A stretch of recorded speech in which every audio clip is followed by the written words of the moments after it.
안녕하세요. 저는 50대 할머니입니다.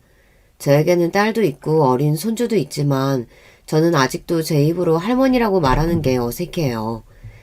제가 이런 소리 하면 제 얼굴에 침 뱉기라는 거 알지만 사실 제가 평생을 나가서 일만 할 줄 알았지 자식이라고는 잘 챙기지 못했어요. 그러다 보니 하나 있는 딸내미가 어떻게 컸는지 기억이 하나도 안 납니다. 저도 어쩔 수 없었던 게 그때는 그럴 수밖에 없었어요.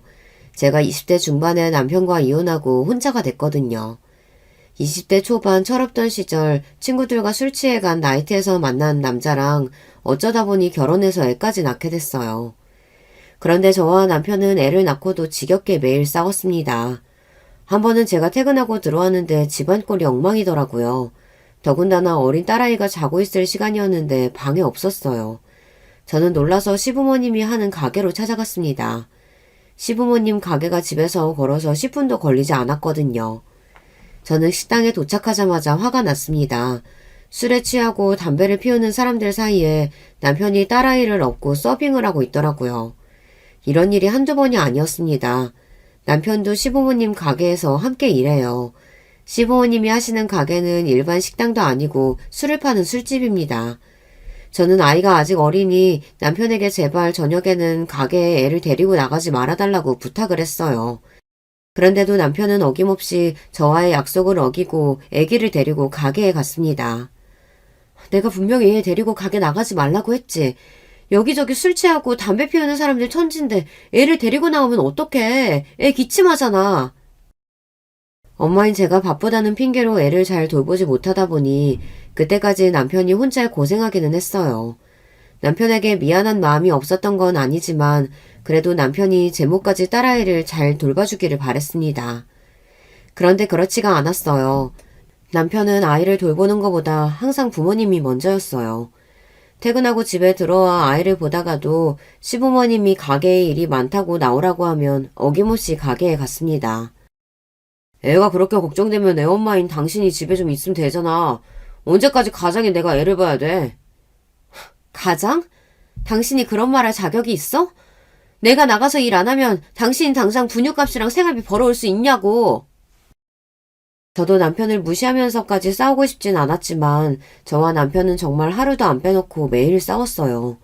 싸울 때마다 거의 다 같은 문제로 싸웠지만 항상 답은 나오지 않았습니다. 마무리는 항상 지긋지긋하다, 결혼을 후회한다, 헤어지고 싶다 였습니다.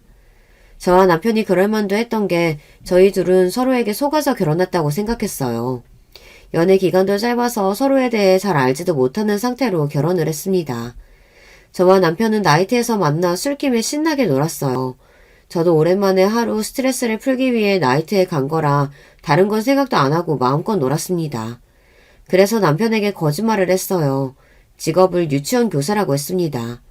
사실 하루 놀다가 헤어질 사람이니 절대 다시는 볼 일이 없을 줄 알았어요. 그래서 거짓말도 한 거였죠. 그런데 세상이 생각보다 좁더군요. 사실은 제 직업이 경찰이에요.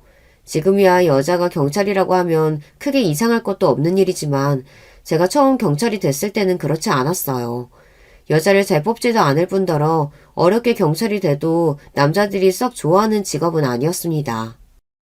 그래서 그런지 저는 경찰이 되고 나서 제대로 된 연애를 한 번도 못했어요.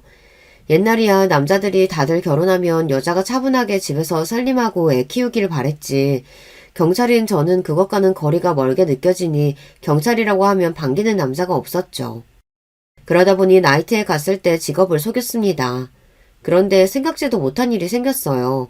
나이트에서 만나고 며칠 뒤 남편을 우연히 만나게 됐습니다. 그것도 제가 근무하는 경찰서에서 만나게 됐어요. 남편이 일하는 가게에서 시비가 붙어 싸움이 나서 경찰서에 끌려왔더라고요. 저는 아직도 그날 일을 생각하면 기가 막혀요. 저도 저였지만 남편도 어이가 없었거든요. 저뿐만이 아니라 남편도 저를 속였어요. 나이트에서 만났을 때 남편은 저더러 공무원이라고 했습니다. 그런데 남편은 공무원이 아니었어요. 그날 경찰서에 끌려온 남편은 진술서에 본인이 일하던 식당에서 손님과 시비가 붙었다고 하더라고요. 알고 보니 남편은 경찰서 인근 근처에서 부모님과 작은 술집을 하고 있었습니다. 남편도 술집을 한다고 하면 여자들이 별로 좋게 보지 않을까봐 공무원이라고 속였답니다.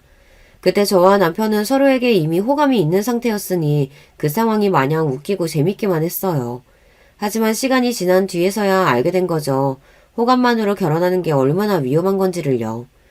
저와 남편은 몇 개월 만나다 딸을 임신하게 돼서 급하게 식을 올렸습니다. 저희 친정 부모님은 남편도 그렇고 시부모님도 그렇고 영 미래가 없어 보인다며 이 결혼을 꼭 해야겠냐고 하셨습니다. 하지만 당시에 철딱선이라고는 없었던 저는 무작정 결혼하겠다고 밀어붙였습니다. 이미 뱃속에 생명이 생겨버렸는데 저에게 선택권은 없다고 생각했어요. 그런데 지금 와 생각해보면 차라리 그때 남편과 헤어지고 진작 혼자 애를 키웠으면 좋을 뻔했습니다. 저와 남편이 우겨서 결혼하는 바람에 딸아이가 굳이 겪지 않아도 될 사고를 당하고 말았거든요. 저와 남편은 매일 싸우다 보니 언제부터는 아예 말도 섞지를 않았어요. 그 당시에도 저는 남편이 돈도 안 되는 시부모님 식당에 매일 나가는 것도 싫었고 그렇다고 딸아이를 잘 돌보지 않는 것도 싫었어요. 남편도 마찬가지였습니다. 결혼한 여자가 시부모님 보양도 안 하고 집안 돌볼 생각도 안 한다고 일한답시고 매일 써돌아다니는 걸 마음에 들어하지 않았어요. 그러다 보니 서서히 서로에게 관심도 없고 아이는 방치되는 시간이 많았습니다. 그날도 남편은 아이를 시부모님 식당 한편에 있는 작은 쪽방에 애를 재워놓고 늦게까지 식당 일을 하고 있었어요.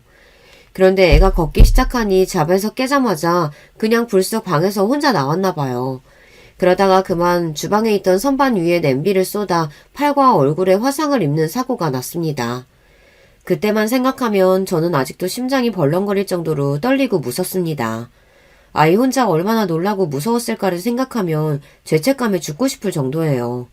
그날 사고로 돌진한 딸아이의 팔과 얼굴에 피부 이식을 받는 수술을 했어요. 그리고 그날의 상처가 평생 몸의 흉터로 남았습니다. 그 사고로 저와 남편은 이혼했어요. 그전부터 이미 서로 미워하고 원망하고 있었는데 그런 두 사람 사이에 유일한 끈이었던 아이에게 그런 끔찍한 사고가 생겼으니 서로를 잡아먹을 것처럼 원망하게 됐습니다. 결국은 이혼까지 하게 된 거죠.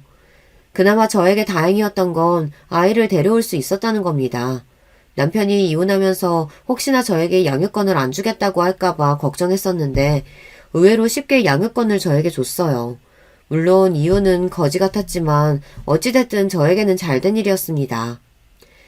어차피 아들도 아니고 딸인데 뭐하러 앞날 창창한 내 아들 인생에 걸림돌을 만들어?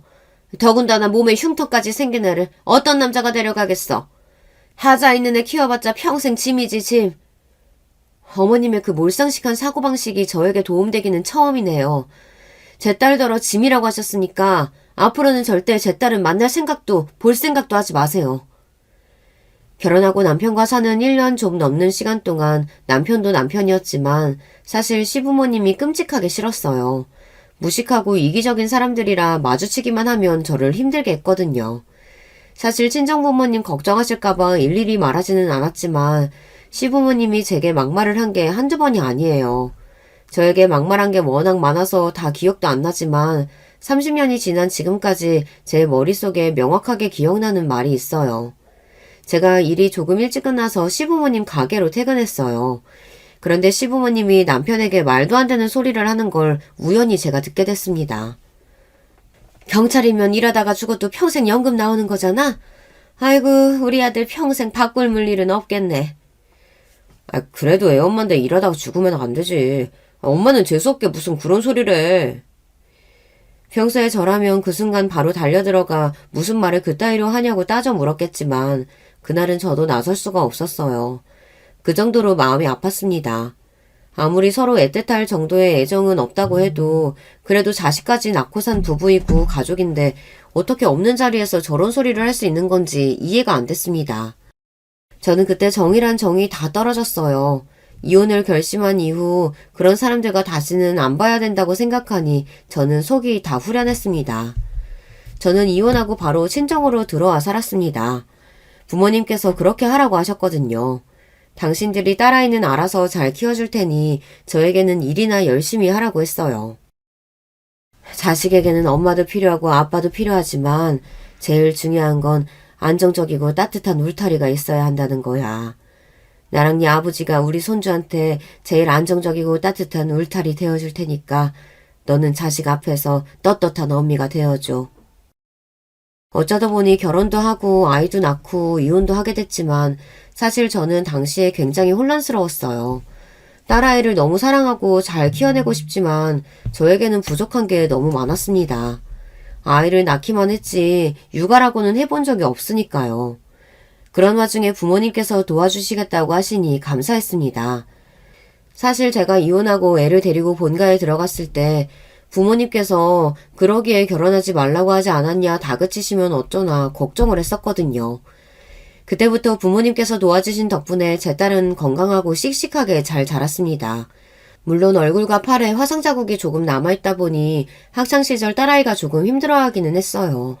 어릴 때는 철없이 놀리는 애들도 있으니까요.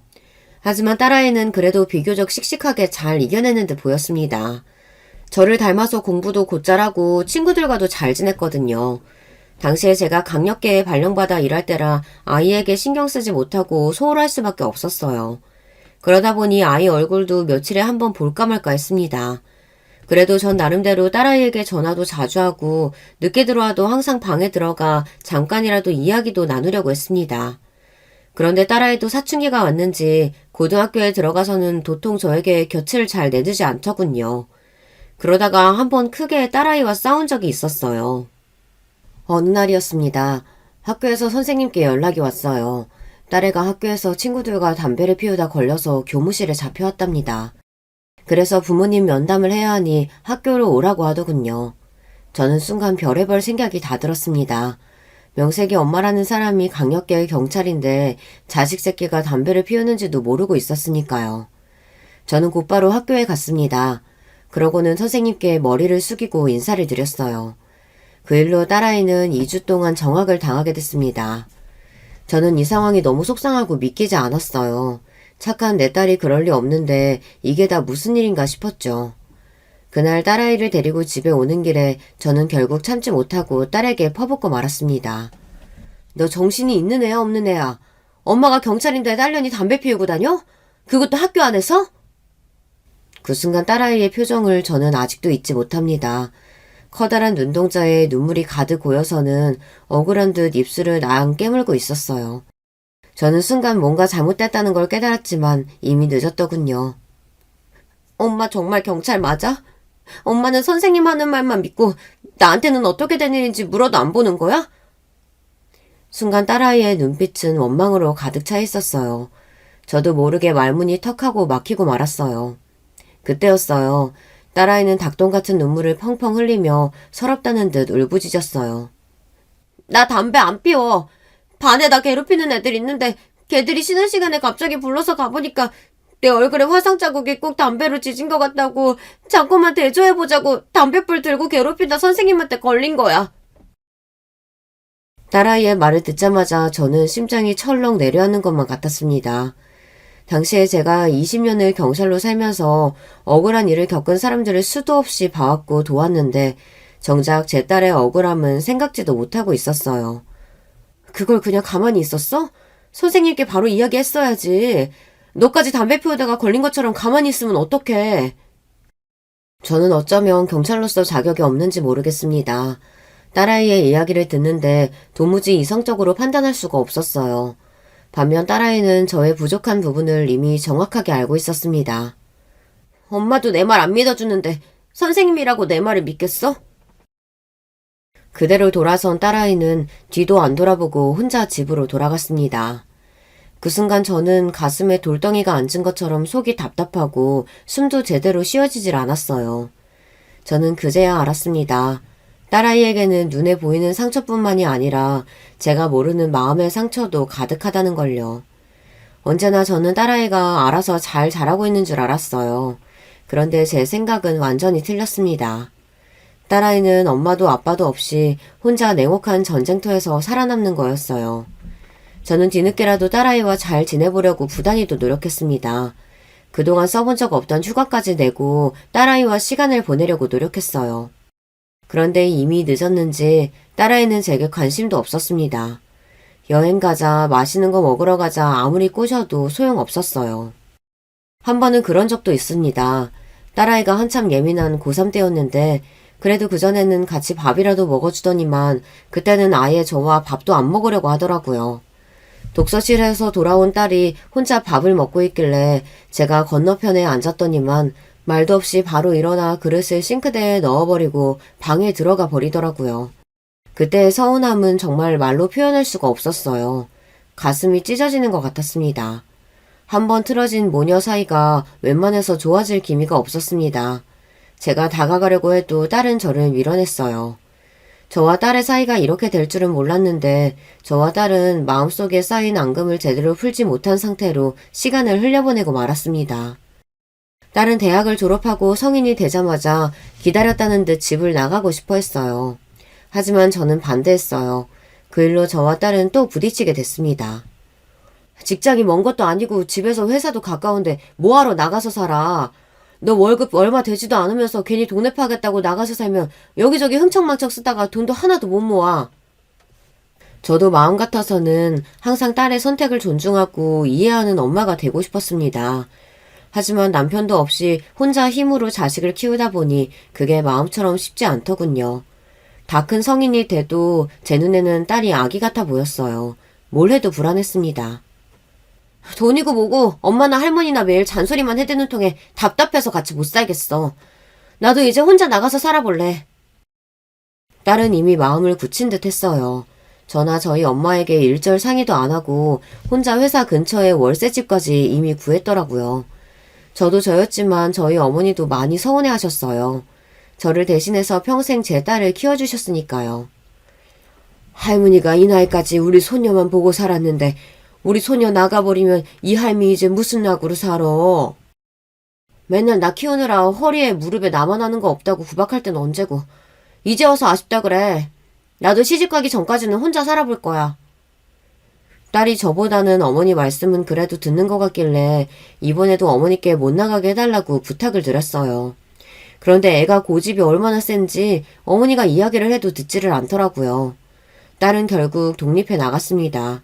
저는 매일 퇴근하고 집에 들어올 때마다 딸아이의 빈방을 볼 때면 마음 한편이 시렸어요. 얘가 오늘도 별일 없이 잘 보냈나, 혼자 밥은 잘 먹었나 걱정되더라고요. 그럴 때마다 딸아이에게 전화를 했어요. 매일 집에 오면 당연하게 보던 애를 못 보니 자꾸만 눈에 밟히고 보고 싶더라고요. 반면 딸녀는 엄마가 전혀 보고 싶지도 않은 건지 연락해도 전혀 반가워하지 않더라고요. 항상 시큰둥하게 전화를 받았어요. 내가 엄마 필요할 때는 매일 아는 척도 안 하고 옆에도 없더니만 집 나오고 나니까 왜 이렇게 간섭을 해? 엄마 혹시 나 감시해? 엄마가 딸 보고 싶어서 오랜만에 연락한 건데 너는 무슨 말을 그렇게 하니? 아휴, 아무튼 무뚝뚝하다니까. 다른 모녀지간처럼 딸과 사이좋게 지내고 싶어도 쉽지 않았습니다. 어릴 때 일팽개로 매일 떨어져 있다가 이제와 엄마 노릇을 하려고 하니 딸도 저를 쉽게 받아주지를 않았어요. 그러던 어느 날이었습니다. 딸아이 생일이 며칠 남지 않았길래 제가 하루 날을 잡고 딸이 좋아하는 반찬이랑 미역국을 끓여 딸이 혼자 사는 집으로 갔어요. 그런데 생각지도 못한 일이 벌어졌습니다. 딸 집 초인종을 누르자 난생 처음 보는 남자가 문을 열고 나왔어요. 남자는 딸아이와 비슷한 또래 같아 보였습니다. 저는 놀라서 집 호수를 한 번 더 확인했어요. 제 딸 집이 분명했습니다. 그 순간 현관문을 열고 들어온 남자가 제게 꾸벅 인사를 하더군요. 나래 어머니세요? 안녕하세요. 나래 아직 회사에서 안 들어왔어요. 저를 향해 엉거주춤 인사하는 남자애를 빤히 올려다봤습니다. 지금 내 눈앞에 이놈이 딸애와 무슨 사이인지만 궁금했어요.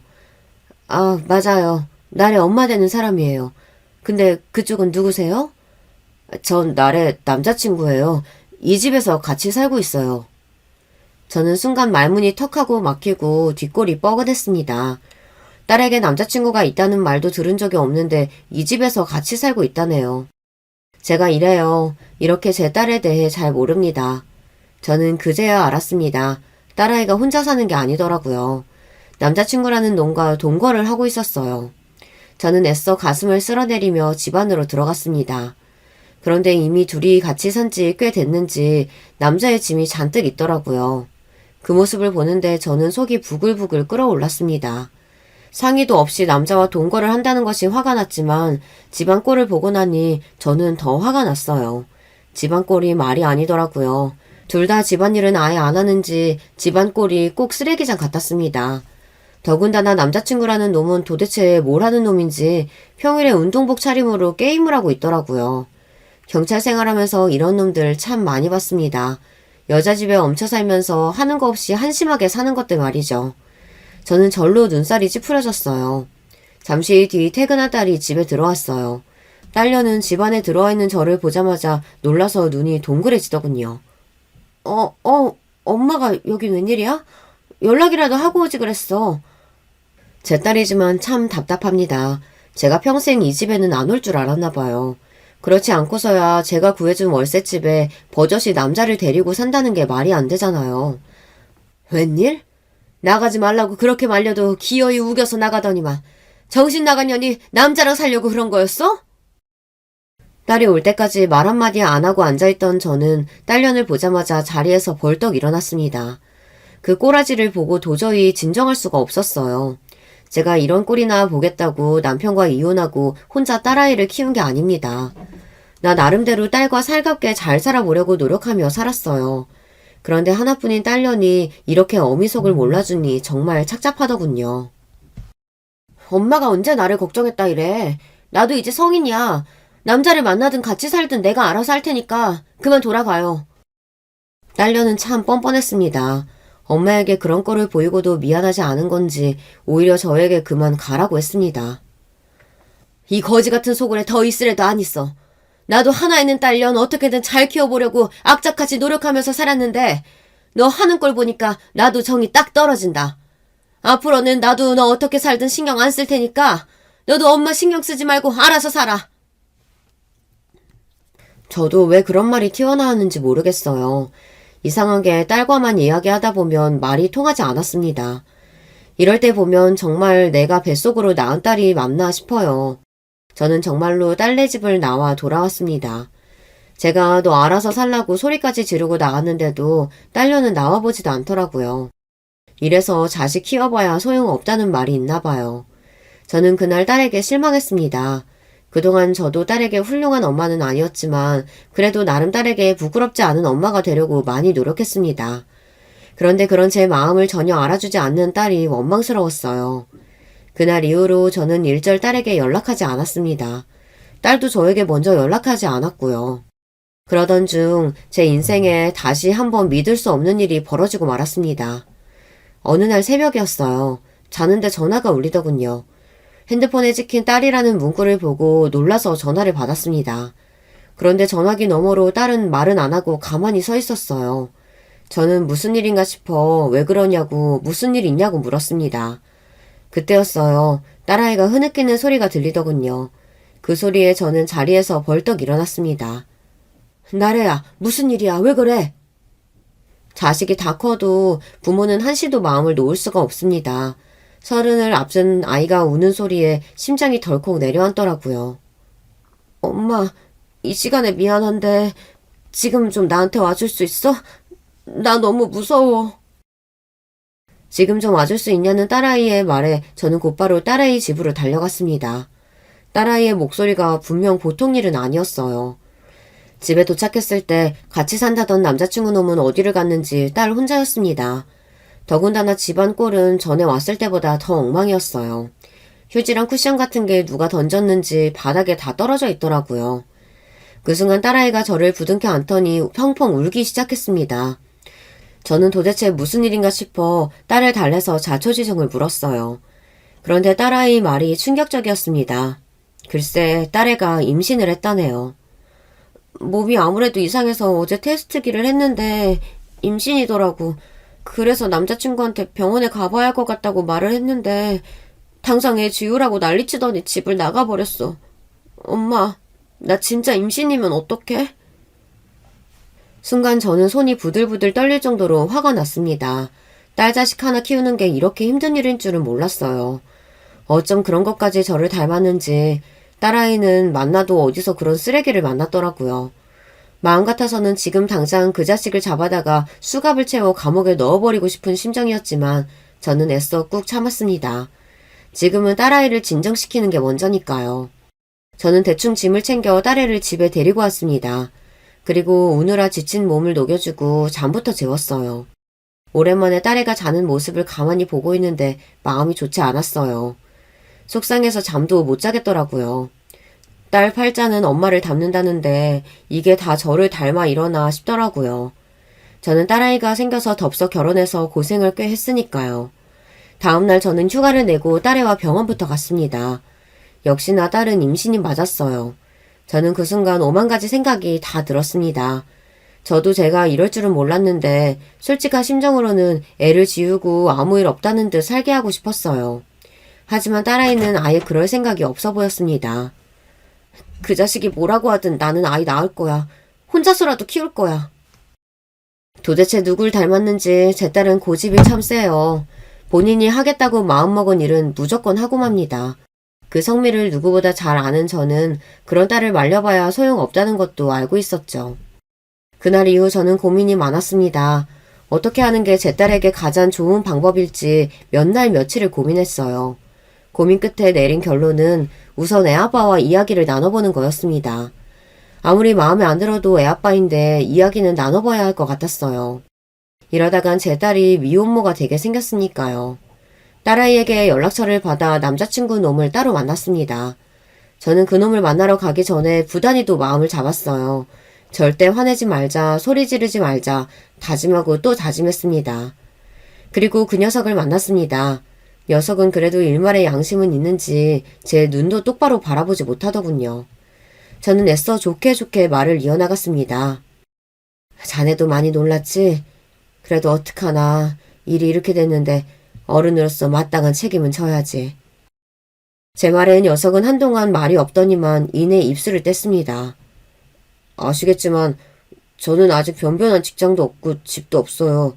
부모님도 어릴 때 이혼하시고 어머니랑 친척집 여기저기 전전하면서 사느라 도와줄 사람도 없고요.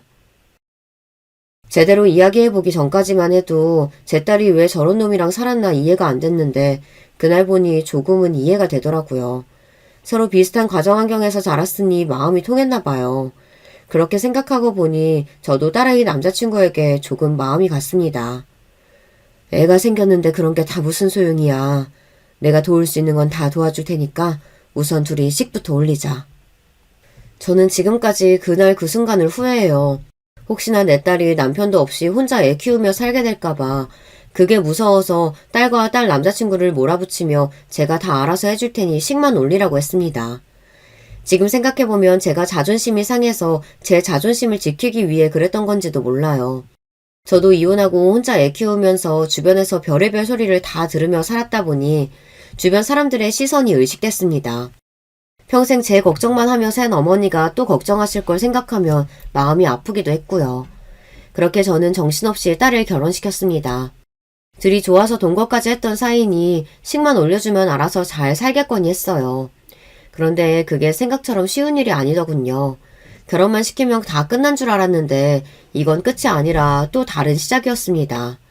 딸아이는 하루가 멀다 하고 제게 전화해서 사위 욕을 해댔어요. 결혼하고도 사위는 정신을 못 차렸는지 제 딸이 손주를 출산할 때까지도 사위는 직장도 하나 구하지 못했거든요. 집에만 들어가면 속 터져 죽을 것 같아. 매일 이력서는 넣고 있다는데 연락 오는 데는 하나도 없나 봐. 엄마, 저 인간 저러다가 평생 백수로 늙어 죽으면 어떡해? 내가 평생 책임져야 하는 거 아니야? 아직 아기 어린데 네가 나가서 벌고 김서방이 집에서 해보면 되지. 뭐가 걱정이야. 요즘 세상에 남자 여자 하는 일 따로 있는 것도 아니고. 저도 딸아이의 그런 소리 들으면 마음이 쓰이죠. 딸을 보고 있으면 꼭 예전에 저를 보는 것 같아 마음이 더 안 좋았습니다. 그래도 딸은 저와 다르게 살기를 바랬어요. 돈이 많든 적든 둘이 싸우지 않고 사이좋게 살기만을 바랬습니다. 애를 보기는 뭘 봐. 나 퇴근하고 들어가면 매일 시어머니가 집에 와서 애 보고 계시고 그 인간은 게임만 하고 있다니까. 듣기만 해도 딸애가 혼자 고생하는 게 보였어요. 철없는 남편 데리고 사는 것도 힘든데 안 싸더니 매일 애 봐준다는 핑계로 딸네 집에 와 있나 보더라고요. 너희 시어머니는 며느리도 없는 집을 어떻게 그렇게 매일 와 있는다니? 아휴, 엄마도 이제 퇴직해서 한가하니까 김서방 취직하면 그때부터는 엄마가 애 봐줄게. 걱정하지 마. 당시에 어머니도 돌아가시고 저도 퇴직한 지 얼마 되지 않아 많이 적적하고 외로웠습니다. 마음 같아서는 매일 손주를 보러 가고 싶어도 집에 사위가 떡하니 버티고 있으니 눈치가 보여서 자주 갈 수가 없었어요. 그래서 저도 은근 사위가 빨리 취직해서 나가길 바라고 있었습니다. 딸아이가 매일 사위와 시어머니 때문에 힘들어하고 스트레스 받는 게 안쓰럽기는 했지만 그래도 저는 전보다 딸과 많이 가까워진 것 같아 좋았어요. 손주 낳고 나서는 제가 먼저 연락하지 않아도 항상 딸이 먼저 제게 연락해서 안부도 묻고 제가 어떻게 지내는지도 궁금해했거든요. 저는 앞으로 딸과 이렇게만 지내면 소원이 없겠다 싶었습니다. 그런데 딸과 친정엄마 사이라는 게 어디 그런가요? 사이가 좀 좋다 싶으면 금세 또 티격태격했어요. 한 번은 그런 적이 있습니다. 저희 어머니 기일이 다가오는데도 딸이 연락이 없길래 제가 먼저 전화를 했어요. 너는 아무리 바빠도 그렇지 조금 있으면 할머니 기일인데 어쩜 그렇게 연락 한 통이 없어. 제사상 차리려면 하루 꼬박 고생하는데 엄마더러 그걸 혼자 다 하라고? 저는 오랜만에 딸 목소리도 듣고 싶고 이왕이면 할머니 기일이니 혹시나 손주 데리고 집에 올까 싶어서 연락을 한 거였어요. 그런데 딸에는 안 좋은 일이 있었는지 목소리가 좋지 않더라고요. 매일 애벌에 출근하랴 하루 24시간이 부족해 죽겠는데 내가 할머니 제사까지 어떻게 챙겨. 그런 건 엄마가 혼자 알아서 해야지. 딸이 하는 말이 틀린 말이 아니라는 거야 저도 머리로는 압니다. 하지만 저는 너무 서운했어요. 우리 집에 식구가 많으면 말을 안 해요. 저한테 이제 남은 건 딸하고 손주밖에 없는데 딸이 저를 귀찮아하는 것처럼 이야기하니 실망스럽더라고요. 너 이때까지 키워준 게 누군데 할머니가 허리랑 무릎 다 망가져가면서 너를 어떻게 키웠는데 그런 소리를 해? 저도 참 나이를 헛먹었습니다. 딸애도 피곤하고 힘들 텐데 거기다 대고 너그럽게 받아주지는 못할 망정 또 같이 짜증을 내고 말았어요. 내가 할머니랑 살겠다고 했어?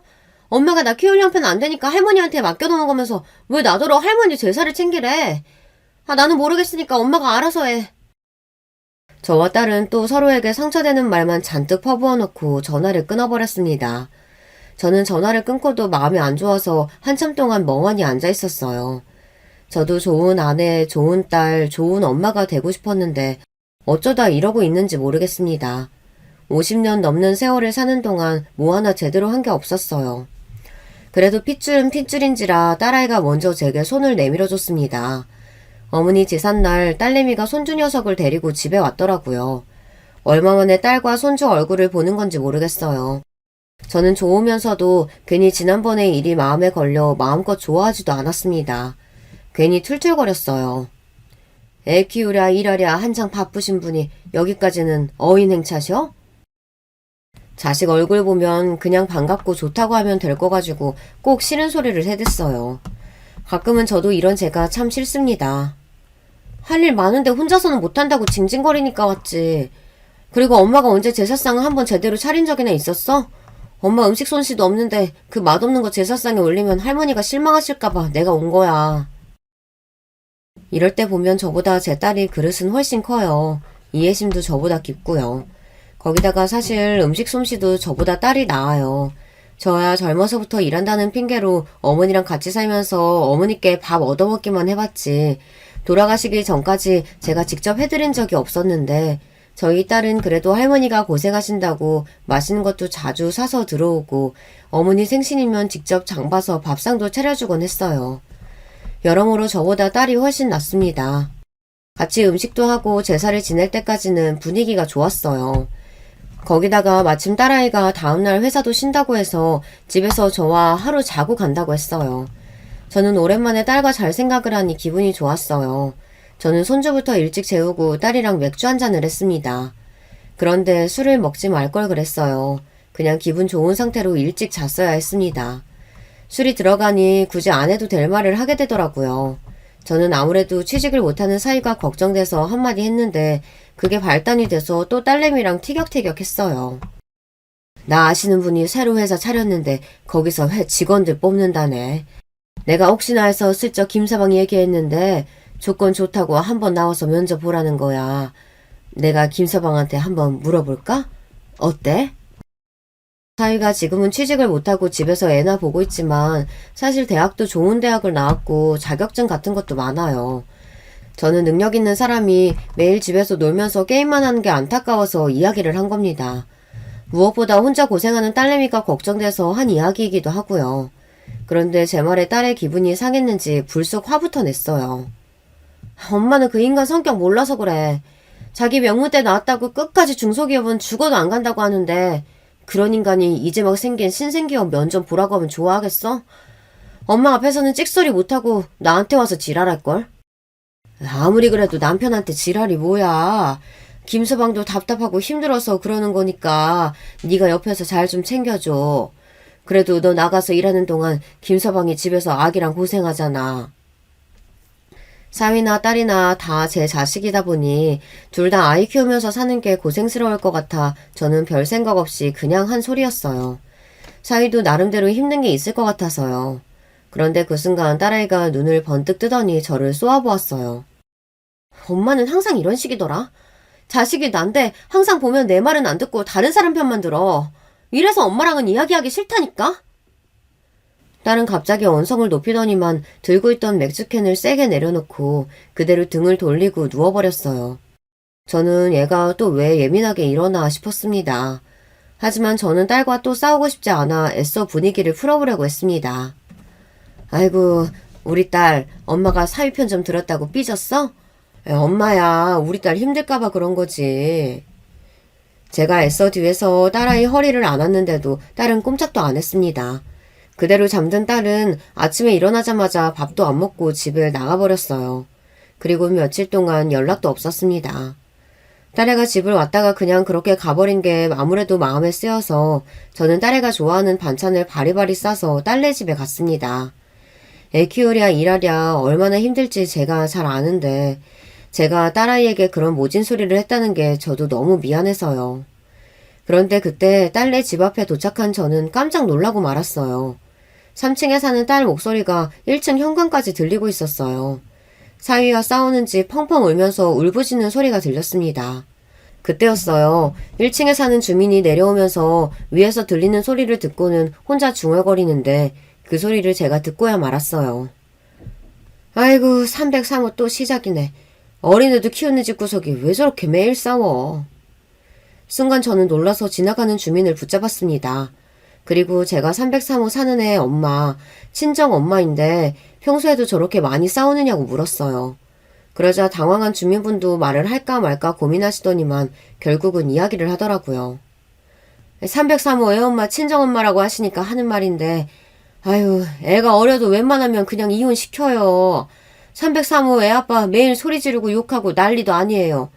이 건물에서 아주 유명하다니까요. 거기다가 얼마 전에는 애 엄마 때리기까지 하는지 애 엄마가 출근하는데 모자까지 푹 눌러쓰고 나가더라니까. 저는 이야기를 듣는데 순간 얼굴이 터질 정도로 빨개졌습니다. 너무 화가 나서요. 저는 곧바로 계단을 정신없이 올라갔어요. 그리고 놓고 할 새도 없이 현관문을 열고 집 안으로 들어갔습니다. 그런데 그 순간 제 앞에서 벌어진 상황은 충격적이었어요. 거지 같은 사위놈이 도대체 무슨 짓을 했는지 집안의 모든 집게를 바닥에 다 던져서 뒹굴고 있더라고요. 더군다나 제 딸은 바닥에 넘어져 있었습니다. 거기다가 더 충격적이었던 건 그 자리에 바로 안싸돈이 있었다는 거예요. 손줄을 등에 업은 채 떡하니 있었어요. 저는 놀라서 제 딸에게 먼저 달려갔습니다. 그런데 그 순간 저는 딸아이 얼굴을 보자마자 소스라치게 놀랐어요. 정말 아랫집 아줌마 말대로 악마 같은 사위 새끼가 제 딸을 때렸는지 얼굴에 시퍼렇게 멍이 들어있더라고요. 저는 손이 부들부들 떨릴 정도로 화가 나서 이게 다 무슨 일이냐고 사위에게 소리쳤어요. 너 이 새끼 미쳤어? 어디 감히 내 딸 얼굴에 손을 대? 사돈이 이 꼴을 보고도 안 말리고 뭐하고 있었어요? 저는 순간 이성의 끈이 끊어져 버리고 말았습니다. 순식간에 사위에게 달려들어 멱살을 잡았어요. 제가 이래봬도 강력계 형사까지 하고 퇴임한 사람이에요. 제가 아무리 나이가 들었어도 이런 허술한 새끼 쓰러뜨리는 건 일도 아닙니다. 저는 이대로는 안 되겠다 싶어 손을 번쩍 들었습니다. 그리고 제가 사위의 뺨을 내리치려던 순간 뒤에 있던 안사돈은 순식간에 저에게 달려들었어요. 아이고, 지금 뭐 하는 거예요? 어디 감히 내 자식 몸에 손을 대? 네 자식이 내 자식한테 먼저 손 댔잖아. 이 못난 자식이 어디 할 짓이 없어서 여자 몸에 손을 대? 저는 안사돈의 포효에도 아랑곳하지 않고 사위의 멱살을 다시 잡았습니다. 그런데 그때였어요. 가만히 있으면 반이나 갈 안 싸더니 하지 말았어야 할 말을 내뱉고 말았습니다. 이거 안 나?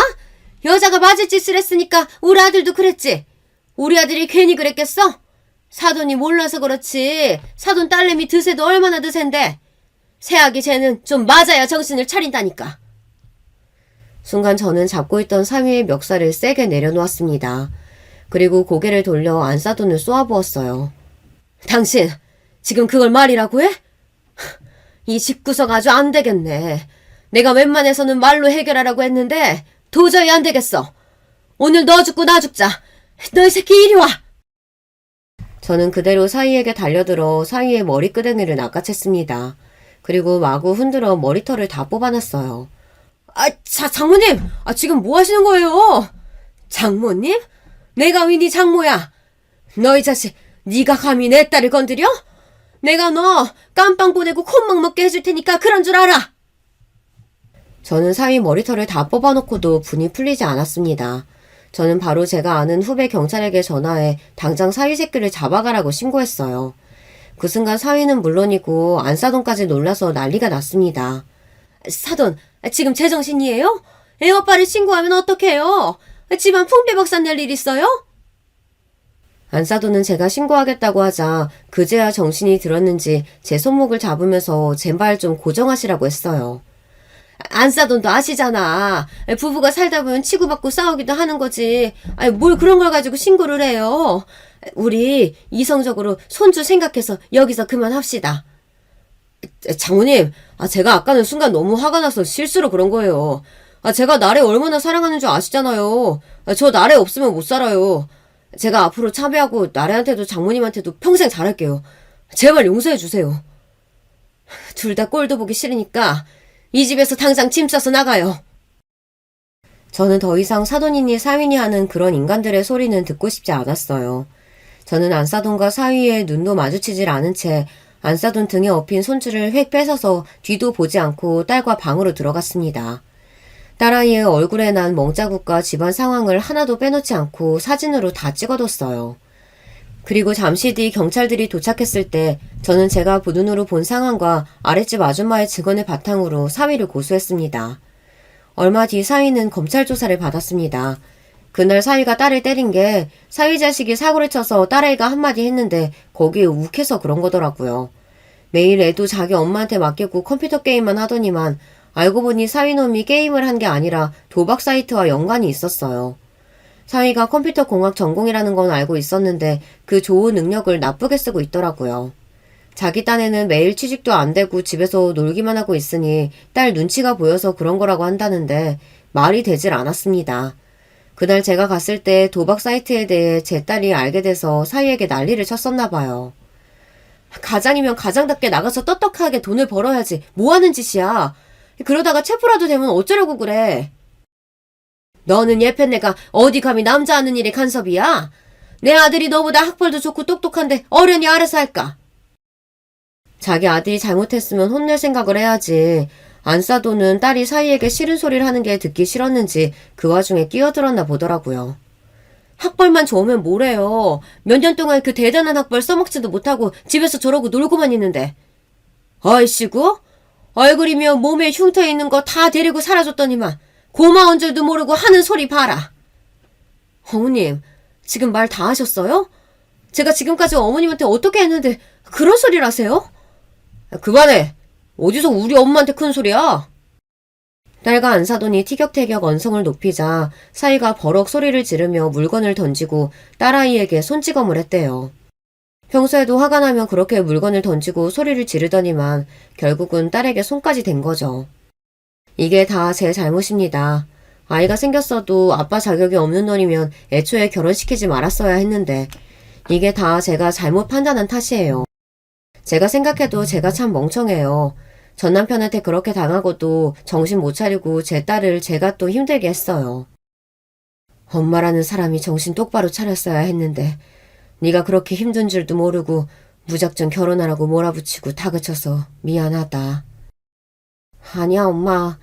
내가 결혼하고 살아보니까 지금까지 엄마가 나 혼자 키우느라 얼마나 힘들었는지 알겠더라. 나 엄마 없었으면 지금까지 이렇게 멀쩡하게 살지도 못했어. 힘든 일을 무수히 많이 둘이 함께 겪어서 그런지 저와 딸은 어느새 없어서는 안 될 단짝이 되었어요.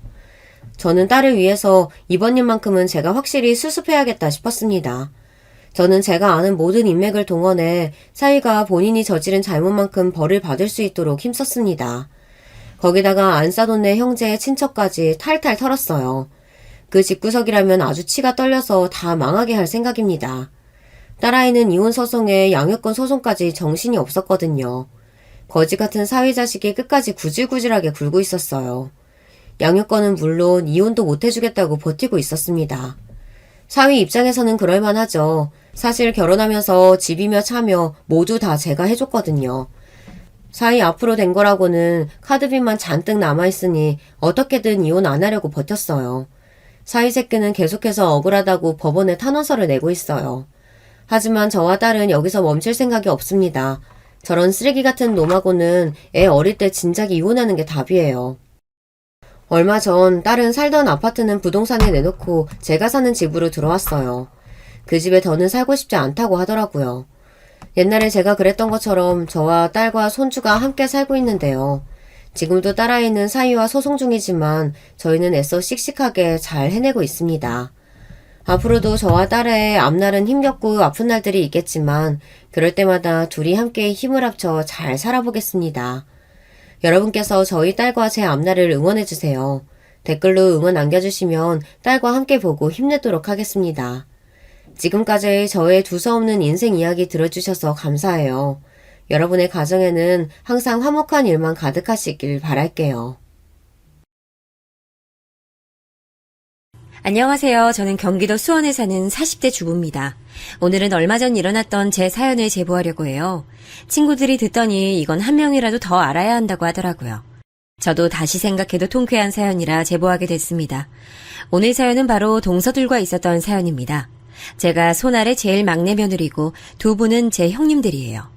그동안 꾹 참았던 걸 터뜨리니 얼마나 기분 좋았는지 모릅니다. 형님들은 직업도 의사라서 주부인 저한테 뭐 꿀릴 것도 없었는데 저를 왜 그렇게 괴롭혔는지 모르겠어요. 제 사연을 본격적으로 시작하기 전에 저에 대한 소개를 좀 하고 넘어갈게요. 저는 지금 대한민국의 평범한 주부로 딸 하나 아들 하나 키우고 있지만 예전엔 연예인이었어요. 그렇다고 뭐 엄청나게 유명한 연예인은 아니었고 그냥 단역 배우였습니다. 제가 제 입으로 이런 말 하긴 부끄러운데 어렸을 때부터 외모로 유명했거든요. 예쁜 어린이상이라고 지역에서 하는 축제가 있었는데 거기 나가서 본상을 타기도 했습니다. 유치원 때부터 예쁜 걸로 유명했고 학교에 입학하고 나서는 더 유명했어요. 아예 제 별명이 예쁜 애였으면 말 다 했죠? 그러다 보니 주변에서 연예인 제의가 많이 들어왔습니다. 지수는 얼굴이 너무 예뻐. 진짜 몇 년 뒤에 텔레비전 나오는 거 아니야? 학교 선생님들께서도 나서서 제 외모를 칭찬해 주셨어요. 주변에서 하도 예쁘다고 칭찬하니 저도 제가 예쁘다는 것은 당연히 알고 있었죠. 그래서 연예인을 장래희망으로 생각했어요. 그 당시 외삼촌이 방송국에서 일하고 있었기에 기회는 쉽게 찾아왔습니다. 삼촌은 본인이 참여하는 드라마가 있는데 청소년 드라마라고 소개했어요. 거기에 여자 주인공은 아니고 주인공의 친구 역할로 출연하는 게 어떠냐고 제안했습니다. 사실 부모님은 반대가 굉장히 심하셨어요. 굳이 연예인을 해야 하냐고 물으셨죠. 제가 미술을 좋아해서 차라리 미술 쪽으로 전공을 택하길 바라셨어요. 특히 엄마는 제가 혹시라도 상처받을 가능성이 있으니 그걸 두려워하셨습니다. 곱게나 길렀는데 지금도 그렇지만 그때는 연예인에 대한 잣대가 더 높았거든요. 하지만 저는 확고한 의지가 있었어요. 일단 주변에서 하도 예쁘다는 칭찬을 해주니까 스스로 자신감이 있는 상태였습니다. 그리고 그때 한창 잡지 모델을 하는 게 유행이었거든요. 그래서 드라마에 얼굴을 비추고 잡지 모델까지 해서 유명해지고 싶은 마음이 컸어요. 그렇게 저는 외삼촌을 따라 방송국에 처음 가게 됐습니다. 그 드라마는 사실 지금 인터넷에 치면 나오지도 않아요. 왜냐하면 완전히 망했거든요. 유명한 배우가 나오던 것도 아니었습니다. 그냥 방송국에서 청소년용으로 제작한 드라마라 기대도 없던 드라마였죠. 하지만 드라마의 흥행과 별개로 연예인이 되고 싶다는 마음은 훨씬 커졌어요. 그 현장의 분위기라고 할까요? 거기서 오는 만족도가 너무 높았습니다. 그래서 외삼촌에게 조르기도 하고 제가 직접 오디션을 보러 다녔어요. 담임 선생님과 부모님에게 몰래 거짓말하고 보러 간 적도 있습니다. 나중에 들켜서 엄청 혼이 나기도 했는데 그래도 제 열정은 줄어들지 않았어요. 오히려 가면 갈수록 심해졌습니다. 그렇게 저는 단편 영화의 조연, 일일 연속극의 단역 등 아주 작은 역할부터 시작하게 됐어요. 제가 텔레비전에 나온다는 사실 자체가 얼마나 기뻤는지 몰라요. 외할머니는 제가 텔레비전에 나온다고 하니 노인정에 가서도 종일 틀어놓으셨답니다. 학교에서도 유명 인사가 되었죠. 제가 무슨 엄청난 인기 있는 배우나 아이돌도 아닌데 친구들은 저를 추켜 세워줬어요. 그러다 보니 제 열망은 점점 더 커졌습니다. 문제는 여기서 발생했습니다. 제가 학생 땐 부모님께서 완전히 동의는 안 하셔도 심하게 말리진 않으셨어요. 그런데 대학에 진학하지 않고 연예인으로 완전히 진로를 정한다니까 부모님과 심한 마찰이 생겼습니다. 지금 무슨 소리를 하는 거야? 지수야, 대학은 가야지. 너 진짜 엄마 속상하게 왜 그래? 그래, 연예인 하더라도 대학은 가라. 하지 말라는 게 아니잖아. 싫어. 대학 가면 내가 연기에 집중할 수가 없잖아. 배우가 되는 게 내 유일한 꿈인데 엄마랑 아빠가 이해 못해주면 어떡해? 저는 대학에 진학하고 싶지 않았고 부모님은 제가 대학에 진학하길 원하셨죠. 저는 이렇게 단역과 조연을 지금 하고 있으니 점점 기회가 많아진다고 생각했어요. 차츰 주연 자리도 따낼 수 있을 것 같았죠. 아무리 작은 역할이어도 저를 학교에서 친구들이 칭찬해주니 그때는 제가 잘난 줄 알았습니다. 하지만 부모님은 사람 일은 어떻게 될지 모른다며 대학은 꼭 가라고 하셨어요. 급기야 제가 대학에 진학하지 않으면 오디션을 보러 다니는 걸 전혀 지원해주지 않겠다고 하셨죠. 어린 마음의 오기라고 할까요? 저는 고등학교를 졸업하고 바로 대학에 가지 않았습니다. 부모님도 이제 성인이니까 저보고 알아서 인생을 책임지라고 하셨죠. 그래서 어떻게 했는지 아세요? 일단 무작정 상경했어요. 저는 지방에서 살았기 때문에 기회가 있어도 잡기 어려웠거든요. 그래서 친구들에게 급하게 돈을 몇만 원씩 빌리고 제 비상금을 털어 30만 원을 가지고 서울로 갔습니다. 부모님은 제가 그렇게 올라가서 바로 내려올 줄 아셨대요. 현실적으로 돈이 없으면 살기가 어렵잖아요. 그런데 저는 마음속으로 제가 주연 자리를 따내지 못하면 절대 고향에 가지 않겠다고 다짐했습니다. 아직도 처음 서울에 도착했을 때가 생각이 나요. 무작정 고시원에 들어갔고 바로 고시원 옆 건물에 있는 고깃집에 가서 일하게 해달라고 했습니다. 이런 식으로 아르바이트를 무려 4개를 구했어요. 그러면서 목돈 마련을 하고 바로 또 오디션을 보러 다녔습니다. 조연과 단역을 계속하다 마침내 주연 자리도 따냈어요. 세상이 쉽지 않다는 것을 그때 알게 됐습니다. 결론만 말하자면 저는 사기를 당했거든요. 드라마에 합격했대서 부모님께 알리고 고향 친구들에게 다 알렸습니다. 그런데 촬영도 다 진행했는데 마지막에 주인공이 바뀌었다고 일방적으로 계약 해지를 당했어요. 제가 만약 그때 성공했으면 이렇게 여러분께 사연을 보내고 있지 않을 거예요. 방송가의 사기꾼들이 매우 많다는 건 저도 당연히 알고 있었어요. 그런데 그 피해자가 제가 될 줄은 몰랐죠. 이런 식으로 몇 번의 기회를 놓쳤고 저는 그렇게 20대 초반을 날리게 됐습니다. 그러다 현실적으로 경제적인 문제도 생겼어요. 대학도 다니지 않고 아르바이트만 계속하니 미래 걱정도 됐죠. 그렇다고 고향에 내려가긴 싫었습니다. 그래서 아예 다른 쪽의 진로를 생각했어요. 그건 바로 미용이었습니다. 제가 연예인 준비를 하며 아무래도 외모에 관심이 많았거든요. 처음엔 샵에 가서 화장도 받았는데 나중엔 그 비용이 아깝더라고요. 그러면서 자연스럽게 미용에도 관심이 생겼습니다. 그동안 아르바이트로 번 돈으로 무작정 미용학원에 가서 등록했어요. 그땐 어려서 세상에 대한 두려움이 없었죠. 작은 단역을 하며 어깨너머로 배운 동작들이 많아 바로 습득해서 배울 수 있었어요. 그렇게 배우에 대한 열망은 그대로 간직한 채 저는 서울에 있는 미용실에 취직하게 됐습니다. 지수야, 여기 청소해야지. 아까 손님 결제하셨어? 여기 와서 염색 도와줘. 지수씨, 아까 제가 하라는 거 아직 안 했어요? 뭐 하는 거예요? 미용실에 취직해서 처음엔 적응하는 게 너무 힘들었어요. 마치 노예가 된 것처럼 선배들을 따라다니며 배웠습니다. 그래도 이대로 고향에 내려갈 순 없으니 버텨야 했죠. 그리고 저는 여기서 지금 남편을 만나게 됐습니다. 제가 처음이라 굉장히 서툴고 어색할 때였어요. 남편이 와서 염색하려고 했는데 원하는 색이 나오지 않았어요. 생각보다 밝게 나온 색에 제가 더 당황해서 표정이 굳고 죄송하다고 사과했습니다. 그런데 남편은 괜찮다고 하고 아무렇지 않게 미용실을 나갔어요. 그때 들었던 생각은 모든 손님이 저러면 얼마나 좋을까였죠. 그 뒤로도 남편은 미용실에 자주 나타났어요. 그 미용실이 청담에 있는 고급 미용실이라 일반인들은 자주 오지 않았습니다. 주로 연예인이나 결혼을 앞둔 분들이 많이 오세요. 제가 애초에 취직한 이유도 인맥을 어떻게든 늘리려고 했던 거니까요. 그런데 방송 일을 하는 것도 아닌데 남편은 그 미용실에 자주 와서 머리를 만지고 가곤 했습니다. 나중에 들은 말로는 저를 보러 왔다고 하더라고요.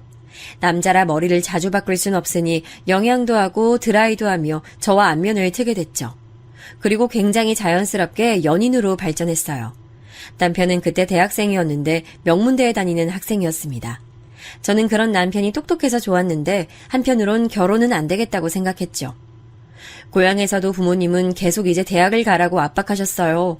그때 친정이 마침 아버지 사업이 잘 되면서 집에 여유가 많이 생겼어요. 아버지는 제가 대학에 가면 지원을 원하는 만큼 해주신다고 하셨죠. 하지만 무슨 오기였는지 저는 대학에 가고 싶지 않았습니다. 이미 일하고 있고 돈도 그때 꽤 벌고 있었거든요. 대학이 물론 한국 사회에서 중요한 것은 알고 있습니다. 그런데 저는 대학에 가지 않아도 사회생활을 일찍 시작해서 살아남을 방법이 있었어요. 그래서 부모님의 제안도 거절하고 계속 일하게 됐습니다. 남편은 법대에 다녔는데 변호사가 되는 게 꿈이었어요. 그래서 사귀고 2년이 지나자 바로 고시 공부를 시작했습니다. 그때부터였습니다. 저는 진심으로 남편 고시 뒷바라지를 시작했어요. 퇴근하고 노량진에 가서 남편 밥을 사주고 옷을 사입혔어요. 남편은 똑똑했는데 집이 그리 잘 사는 편은 아니었거든요. 듣기로 삼형제 중 막내라고 했는데 형제가 다 똑똑하긴 하더라고요. 그래도 집이 그냥 평범해서 지원을 많이 받지 못했어요. 그래서 고시에 대한 지원은 다 제 지갑에서 나가게 됐죠. 지수야, 고마워. 내가 합격하면 진짜 이 은혜 절대 잊지 않을게. 우리 부모님도 너한테 너무 고마워하셔. 진짜 내가 무슨 복이 있어서 이런 사람을 만났나 싶다. 자기야, 다른 건 신경 쓰지 말고 공부에 집중해. 내가 해주고 싶어서 해주는 거니까 부담 느끼지 말고. 알지? 흔히 고시 뒷바라지를 생각하면 도시락을 생각하더라고요. 저는 도시락은 당연하고 심지어 자취하는 집에 보증금도 내줬습니다. 진짜 사소하게 학용품 사는 것부터 나중엔 학원비까지 다 내줬어요. 어떻게 그랬냐고요? 저도 지금 생각하면 모르겠습니다. 전 남편이 꿈을 이루길 바란 마음도 있었죠. 당연히 쉬운 시험은 아니잖아요. 저는 제 청춘을 바쳐 남편을 지원했어요. 그리고 마침내 남편은 4년의 공부 끝에 합격했습니다. 그리고 남편은 합격하고 변호사로 일하기 전에 제게 프로포즈했어요. 결혼 준비를 하며 남편에 대해 더 알게 된 사실은 형제가 다 공부를 잘한다는 사실이었습니다. 다만 집이 여유 있는 형편은 아니라고 했잖아요. 그래서 시부모님이 많은 돈을 지원해주진 못하셨어요. 특히 남편은 막내라고 결혼할 때 집도 받아오지 못했습니다. 현실적으로 돈이 없었거든요. 그래서 상대적으로 여유 있는 우리 친정에서 신혼집도 마련해 주셨어요. 제가 고시 뒷바라지 할 때 부모님이 남편을 되게 반대하셨거든요. 언제까지 제 월급 다 바치며 사냐고 불만이셨죠. 그런데 결혼할 때도 우리 집에서 돈을 훨씬 많이 부담했잖아요. 그래서 부모님은 결혼 자체를 그리 반기지 않았습니다. 하지만 남편의 직업이 변호사고 또 사람 자체가 착하고 무엇보다 제가 좋아하니까 허락해 주셨죠. 다행히 저는 시댁복이 아예 없진 않았어요. 잘난 남편에 비해 저는 대학 자체를 가지 않았으니 학벌이 당연히 부족했잖아요. 그런데 시부모님은 사람 됨됨이가 중요하다며 저를 반겨주셨습니다. 그럼 고등학교 졸업 후에 계속 이렇게 일한 거야? 너무 대단하네. 우리 막내가 맏며느리를 잘 데려왔어. 아유, 너무 반가워요. 감사합니다. 그냥 일해야 하는 환경이라 계속 일한 거였어요. 시댁의 반대가 심할 거라 예상했는데 오산이었죠. 그런데 문제는 다른 곳에 있었습니다. 바로 제 위 형님들이었어요. 남편이 삼형제라고 했잖아요. 무려 첫째 형과 둘째 형은 직업이 의사였어요. 그리고 형님들의 직업도 의사였습니다. 그러니 얼마나 잘났겠어요. 그 사람들 시선에선 제가 너무 조건이 딸려 보였을 거예요. 형님들은 의사에 대한 자부심도 대단한 분들이셨죠. 나중에 남편에게 듣기론 형제들에게 남편에게 용돈을 주려 해도 형님들이 반대했대요. 본인들도 혼자 공부해서 의사가 됐다고 남편의 고시 지원해주지 않았다고 하더라고요. 둘 다 완전히 가난한 집에서 자라서 자수성가에 대한 자부심이 있는 분들이셨죠. 그런 점에선 두 분이 참 잘 통했다고 하더라고요. 그래도 저는 이제 결혼하면 가족이니까 최대한 잘 보이려고 애썼어요. 처음 만날 때도 우리 미용실에서 제일 고가 제품을 가져갔고 회원권도 끊어줬죠. 그래서 처음엔 형님들도 절 그렇게 미워하지 않았어요. 문제는 결혼 후에 발생했습니다. 결혼식까지는 아무 문제가 없었어요. 신혼여행도 유럽으로 다녀왔고 다녀와서 일도 적응을 잘했습니다. 저도 미용실에서 점점 더 자리 잡고 있었고 남편도 변호사로 활동을 시작했어요. 시댁 행사가 있어서 모이면 다들 즐겁게 근황을 얘기하며 지냈습니다.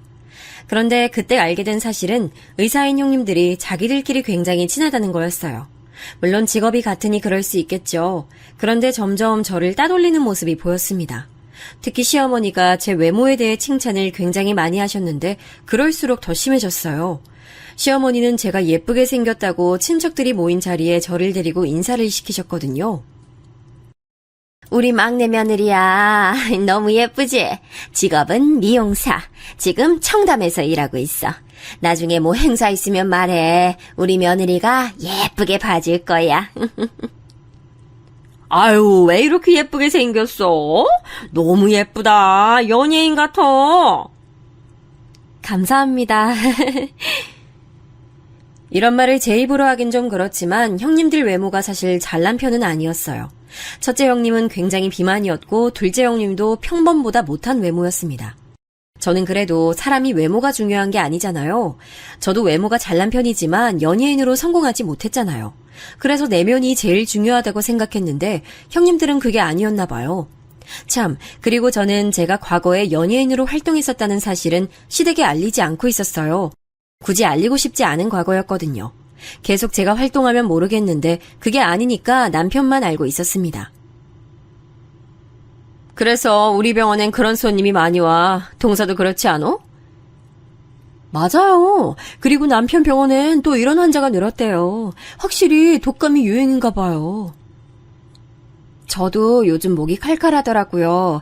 이럴 땐 좋은 약 같은 거 없을까요? 그런 건 약국만 가도 알지 않나? 우리도 돈 받고 진료하는 의사야. 동서, 지금 너무 날로 먹는 거 아니야? 아, 그런 건 아니었어요. 그냥 가볍게 물어본 거였는데, 아유, 민망하네요. 저는 나름 친해지려고 말을 걸어도 형님들은 셋이 같이 있으면 꼭 저를 투명인간처럼 취급했어요.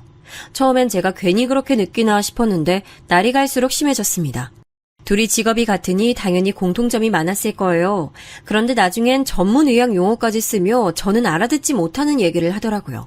심지어 시어머니가 제 외모에 대해 칭찬하면 자기들끼리 눈빛을 교환하기까지 했어요. 그런 모습이 반복되니 저도 시댁에 가는 것이 전혀 달갑지 않더라고요.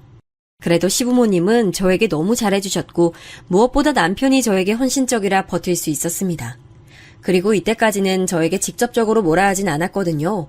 그래서 명절과 생신 때 모여도 혼자 외로움만 느꼈지 별로 그렇게 저한테 직접적인 피해가 오진 않았습니다. 주위 언니들에게 물어봤더니 원래 며느리들이 둘 이상이면 이런 감정이 드는 게 당연하다고 하더라고요. 어쩔 수 없는 현상이라 생각했죠. 문제는 제가 아이를 낳고 시작됐어요. 저는 남편과 결혼하고 아이를 계획해서 낳았습니다. 정말 다행히 아이가 계획한 시기에 딱 찾아와줬어요. 여기서 문제가 있었는데 바로 형님들의 임신 소식이었어요. 첫째 형님은 본인이 의사인데도 몸 관리를 전혀 하지 못했어요. 그래서 아이를 가질 수가 없다고 하더라고요.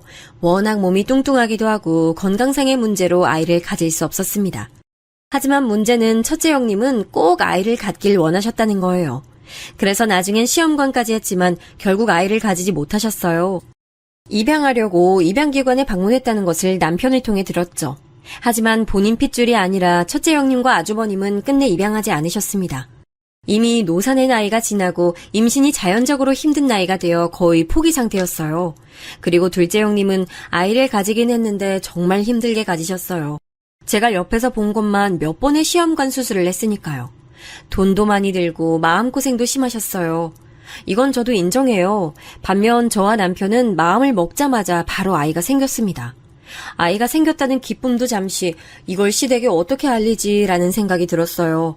물론 축복받아야 할 사실은 맞지만 상황이 저랬으니 제가 당연히 눈치가 보였죠. 게다가 둘째 형님과 임신기간이 겹쳐 우리 아이들은 동갑이 될 게 뻔했거든요. 동서, 이게 임신했을 때 그렇게 좋대. 먹어봐. 어머, 형님, 감사합니다. 이거 비싼 거 아니에요? 와. 첫째 형님은 대놓고 둘째 형님을 챙기셨어요. 몸에 좋다는 영양제도 제 눈앞에서 저만 빼고 둘째 형님에게 주곤 하셨죠. 서운한 마음이 없다면 거짓말이에요. 하지만 최대한 의연하게 대처하려고 했어요. 주변에 친구 중에 불임인 친구가 있는데 속이 말이 아니라고 하는 걸 들었거든요. 첫째 형님은 아예 아이를 가질 수가 없고 둘째 형님은 힘들게 가졌잖아요. 그러니 제가 얼마나 안이 굽게 보였겠어요. 그래서 이해하려고 노력했습니다. 또 무엇보다 저는 제 몸을 챙기기에도 바빴어요. 저는 입덧이 매우 심해서 임신했을 때 잘 먹지 못했거든요. 그리고 어릴 때부터 과식하는 습관이 없고 소화기관이 좋은 편이 아니었어요. 그래서 원래 몸 자체가 마른 편인데 입덧 때문에 식사를 잘 못하니 배도 잘 나오지 않았죠. 아유, 막내는 임신한 게 별로 티가 안 나네. 친정 가서 맛있는 것도 많이 먹고 그래. 둘째처럼 배가 좀 나와야 사람들도 임신한 걸 알 텐데 말이야. 시아버지는 전형적으로 사람은 착한데 눈치가 없는 분이세요. 진짜 저 말이 악의가 있는 말은 아니거든요. 저도 처음엔 시아버지 화법에 당황했었는데 이젠 적응했어요. 둘째 형님도 당연히 시아버지가 일부러 그러시는 분이 아니라는 건 알고 계세요. 그런데 저런 식으로 비교를 자꾸 하니까 제가 더 미웠나 보더라고요. 임신 후반이 되면서 형님들은 노골적으로 자기들끼리 붙어있기 시작했습니다. 그런데 동서는 언제까지 일할 거야? 손님 머리 만지다 통증 오면 어떡해? 그때는 출산휴가 낼 것 같아요. 걱정해주셔서 감사해요. 아, 미용사도 출산휴가가 있어? 몰랐네. 하긴 내가 손님이어도 내 머리 파마해주다가 갑자기 출산하러 가면 당황하겠어. 형수님, 말씀이 좀 지나치세요. 지금 그거 직업 비하 아닌가요? 아, 그렇게 들렸으면 미안해요. 서방님도 결혼하더니 그렇게 착한 분이 할 말 다 하시네. 미용사들이 그렇게 기가 세다던데 그 영향인가? 장난이에요. 화났지만 그래도 태교에 좋지도 않고 또 남편은 저에게 잘하니까 그것만 보고 버텼어요. 남편은 제가 뒷바라지 했던 것보다 더 세심하게 저를 챙겨줬거든요. 친정에서도 인정할 정도로 저에게 지극정성으로 대했죠. 참, 이것도 형님들의 눈에 좋게 보이지 않았나 봐요. 숫기 없고 조용하고 내성적인 남편이라 제가 일방적으로 꼬셨다고 생각했던 거예요. 남들이 볼 때 변호사와 미용사가 부부니까 형님들은 속사정을 다 알지 못했잖아요. 제가 어떤 식으로 고시 뒷바라지를 했는지 두 분은 모르니까 가능한 말이었습니다. 동서는 어떻게 도련님하고 결혼했어? 도련님이 진짜 공부밖에 모르는 사람이라 그런가? 제가 남편 변호사 되기까지 많이 도와줬어요. 어떤 식으로 뒷바라지 했는지 형님들은 모르시잖아요. 어머, 그냥 물어본 건데 왜 이렇게 싸납게 말해? 동서 되게 무섭다. 무슨 말을 못하겠어. 저도 나중엔 진절머리가 나서 대응할 때도 있었어요. 그런데 그럴 때마다 오히려 저를 이상한 사람으로 몰아가는 모습에 화가 나기도 했죠.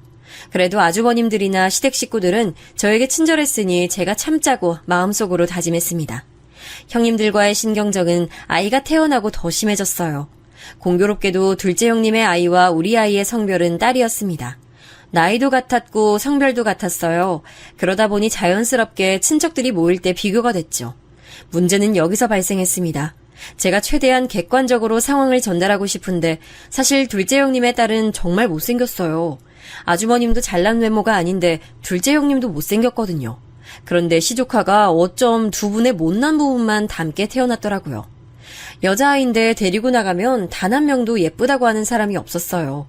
아들이라는 소리를 너무 많이 들어서 형님이 일부러 분홍색 옷을 사서 입히고 머리핀을 꼽곤 하셨죠. 그래도 남자아이냐는 소리를 들어서 스트레스 받는다고 눈물까지 흘릴 정도셨어요. 반면 우리 딸은 제 입으로 이런 말을 하긴 좀 그런데 정말 예뻐요. 제 아이라 그런 게 아니고 객관적으로 아주 예쁘게 생겼습니다. 데리고 나갈 때마다 사람들이 쳐다보는 건 당연했어요. 너무 예쁘다고 사진을 찍어도 되냐고 물을 정도였습니다. 아윤이는 아역배우 시키자. 아유, 진짜 어쩜 이렇게 눈도 크고 코도 오똑하고 예쁘게 생겼지. 아우, 속눈썹도 인조 속눈썹 붙인 것 같아. 아유, 엄마 닮아서 하얗고 너무 예쁘다. 감사해요, 어머님. 남편 닮아서 그런 것 같아요. 아니야. 딱 봐도 우리 손녀는 며느리랑 똑같이 생겼어. 아우, 특히 이 눈 좀 봐. 크고 동그란 게 딱 우리 며느리야. 시부모님은 원래 마음이 따뜻한 분들이세요. 그래서 우리 딸을 보면 칭찬을 멈추지 않으셨어요. 물론 둘째 형님의 딸도 예뻐하셨는데 객관적으로 우리 딸이 얼굴이 더 예뻤잖아요. 그러니 외모에 대한 칭찬은 우리 딸이 더 받았습니다. 특히 이건 명절이 되면 더 심해졌어요. 온갖 친척들이 모여 우리 딸 옆에 몰렸거든요. 연예인 시키라는 말을 수도 없이 들었습니다. 친척들을 포함해서 그냥 길거리만 나가도 그런 소리를 하루에도 몇 번을 들었죠. 그러니 둘째 형님은 자기 딸은 예쁘단 소리를 못 듣잖아요. 그때부터 첫째 형님과 노골적으로 저를 싫어하더라고요. 그전까진 그냥 얄미워하는 정도에서 그쳤다면 그 이후론 저에게 대놓고 툭툭 내뱉기 시작했습니다. 얼굴이 예뻐도 사람이 머리가 좋아야지. 안 그래요, 형님? 맞지? 아무리 예뻐도 결국 직업이 중요하지. 우리 소영이도 나중에 의사 시키자. 엄마랑 아빠가 의사니까 의사피가 있을 거야. 저런 식으로 자기들의 직업을 내세우며 절 따돌리곤 했어요. 하지만 전 괜찮았습니다. 이유는 바로 우리 딸이 발육이 매우 빨랐어요. 아이가 자라면서 동갑이라 안 그래도 비교가 됐는데 무슨 일인지 우리 딸은 성장 속도가 남들에 비해 빠른 편이었죠. 시조카보다 우리 딸이 2달 더 늦게 태어났거든요. 그런데 말도 걷는 것도 훨씬 빨랐습니다. 소영이는 아직 못 걷던데 우리 아윤이는 벌써 걷네. 다리가 길어서 그런가?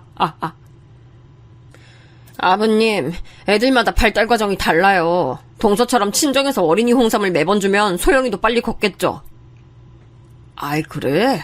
미안하다. 그냥 난 악의 없이 말한 거야.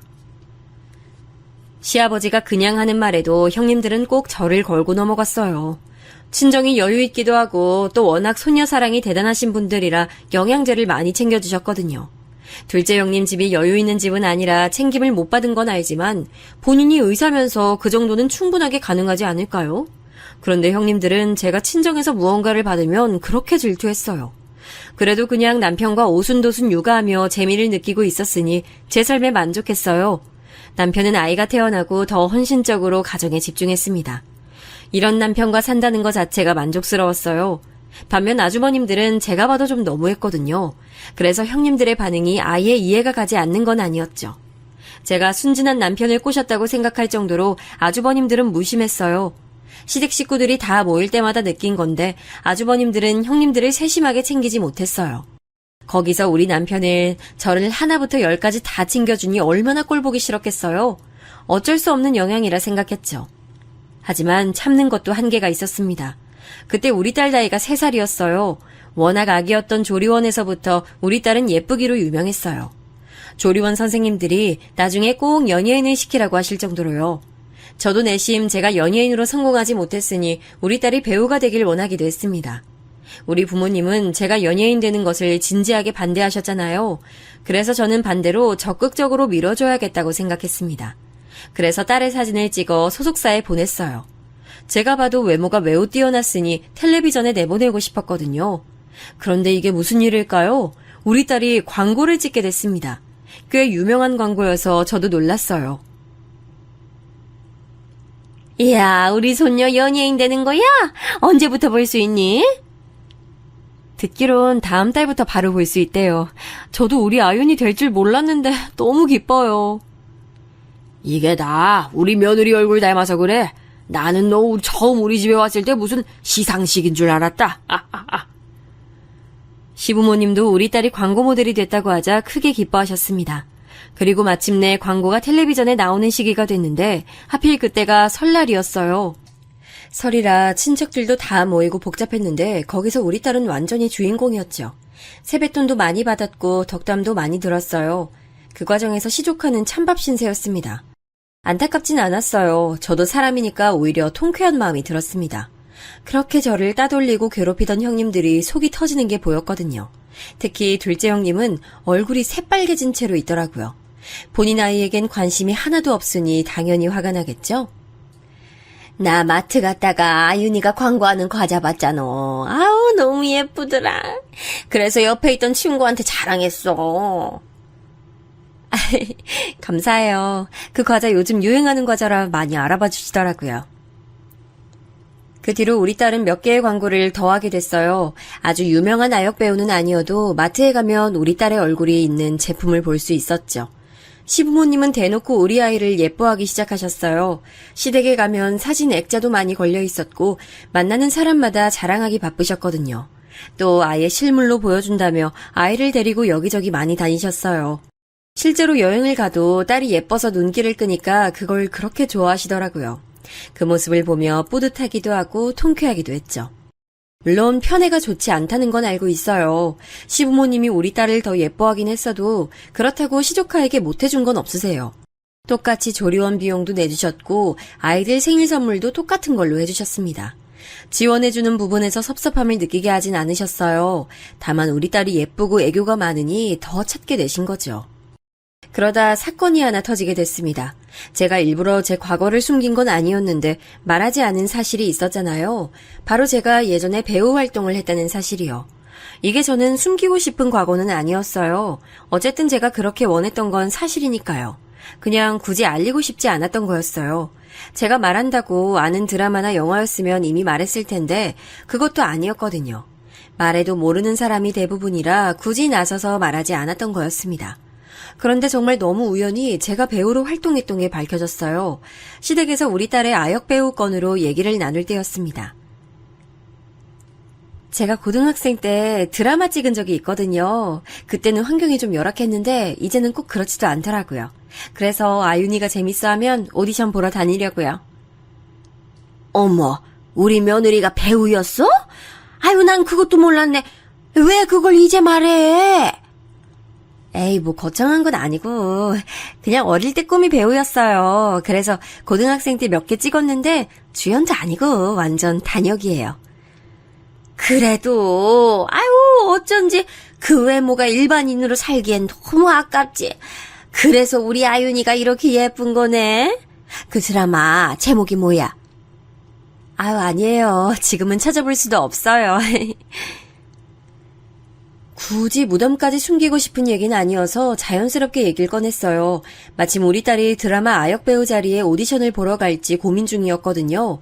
제가 예전에 단역 배우로 출연한 적이 있다고 하니 시부모님 반응이 화끈했습니다. 워낙 좋으신 분들이고 저를 예쁘게 봐주시는 분들이라 저도 마음 놓고 얘기했어요. 그리고 그때는 형님들이 또 저를 빼놓고 둘이 카페에 가서 편하게 얘기했죠. 그런데 시부모님이 제가 배우였다는 게 상당히 마음에 드셨나 봐요. 나중에 다 같이 밥을 먹을 때 얘기를 꺼내셨어요. 우리 막내 며느리가 연예인이었대. 아우, 어쩐지 그래서 이렇게 우리 소녀가 예쁜 거였어. 어쩐지 처음 볼 때부터 범상치 않았어. 곱게 자란 티가 났는데 그게 배우 출신이라 그런 거였구나. 저는 시어머니가 저렇게 말씀하시자 아차 싶었어요. 그래서 반사적으로 형님들 얼굴을 봤는데 역시나 표정이 썩어 있었습니다. 민망하기도 하고 머쓱해서 가만히 있었는데 시부모님은 녹화한 영상은 없냐고 사람들 앞에서 저를 마구 칭찬해 주셨어요. 아, 물론 시부모님이 저를 이렇게 예뻐하시는 이유는 외모가 다가 아닙니다. 제가 남편 고시 뒷바라지를 다 하기도 했고 무엇보다 친정에서 남편에게 투자한 금액이 매우 커요. 남편이 변호사라고 했잖아요. 개업할 때 친정에서 정말 많은 도움을 줬어요. 변호사도 수요가 있어야 살아남는데 친정에서 사건을 많이 들고 오시기도 하세요. 실제로 큰 건을 많이 맡으며 남편이 성장하는 계기도 됐어요. 일에만 집중할 수 있도록 아파트도 우리 친정에서 마련해 주셨죠. 이런 식으로 들어가는 돈이 많았고 그 과정에서 시부모님에게도 많이 투자했어요.